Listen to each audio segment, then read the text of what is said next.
Main purpose of the notebook tool, the first main purpose, was to identify habitual thinking, right? And that one, it was great for that. But what we really needed to do is carve empty space. And we need to talk about that because obviously it's not happening as much as we want it to be happening. So the notebook tool was the idea that when you've identified you have a lot of habitual thinking, every time you have that thought, you write down the thought. And then you ask yourself, what is true now? And you write down what is true now as a mechanism to get into the moment. Excuse us. You get into the moment, and then from that moment, you ask for insight about your life. And what we seem to have people doing is going, habitual thought, what is true now? Habitual thought, what is true now? Habitual thought, what is true now? And we're skipping over the ask for insight moment. And we know what happens is when you say, I want insight, the brain just turns back on. And then it's more thinking wants to happen. And then, so then you have another habitual thought, which you can, if you're being diligent, write down in your notebook. So we really need to help you guys come up with a better way of doing this. The notebook tool is great, and it just needs to expand. So you have the habitual thought, you write it down. You ask what is true now, you write it down. And then really what it is you're asking for the thought you've never thought before. I want the thought I've never thought before about this or anything else. Okay. And then it's not watch TV until you're tired. It's hold a space in yourself so there's room for that thought you've never thought before to record itself in your brain. Because the temptation is to fill the empty space with some other kind of busy.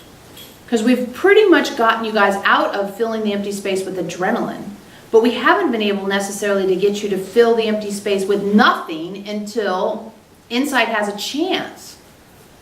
A fighting chance to get in there. That's why I have to go lay down. If I'm going to, when I ask for insight in my notebook, I either sit in my chair and I can't look at my computer because then I habitually start clicking on stuff, waiting for insight, reading emails and so on and so forth, Facebooking. And you're not Facebooking because we get your Facebook, so we don't get I'm waiting for insight as your Facebook. No, you don't. You get my victimization and my annoyance at other people's activities. Exactly. So if you're going to Facebook while waiting for insight, your Facebook status should be I'm waiting for insight. Right? Because if it's not I'm waiting for insight, then you're not waiting for insight. So then I feel I just have to go lay down in bed if I really want to be open to insight. And then I,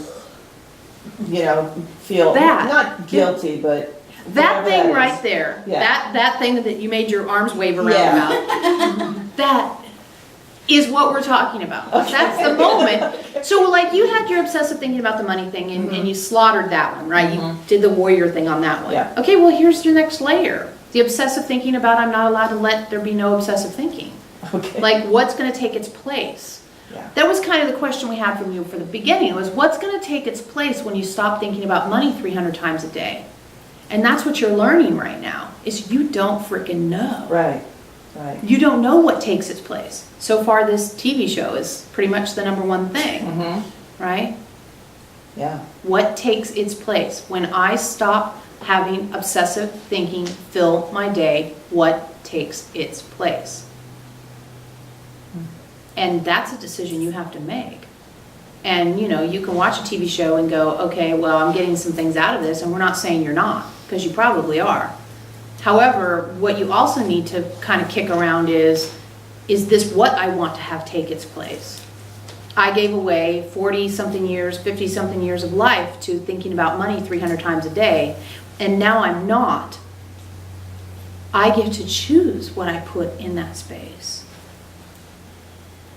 What am I choosing?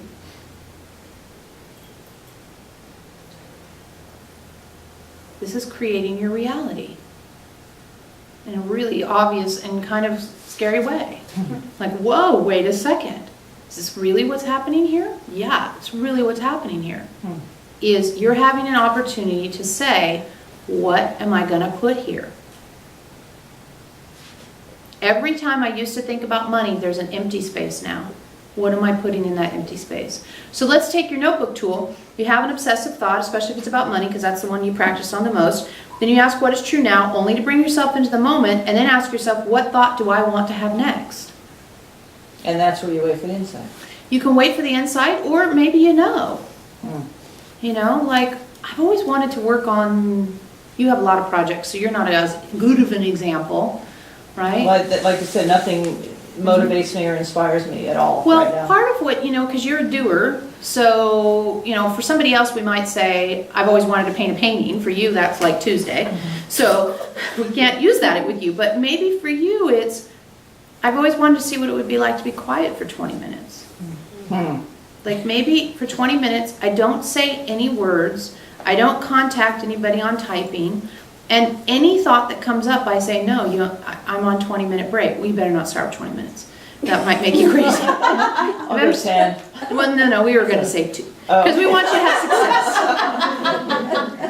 success. We want you to have success, all right? Okay. So start with 2. Literally, get yourself a timer or something and just say, okay, I caught myself in habitual thought. I wrote it down. I asked what is true now. I wrote that down. And what I want to have in its place is 2 minutes of quiet. Okay. Mental, physical, not busy, not typing, not talking, you know. And if the family's around and somebody talks to you, you just, you know, you can tell them I'm on a new thing. And if I do this, it means I'll be right back. And see what comes up in you. And you know what's going to come up in you is a very loud scream.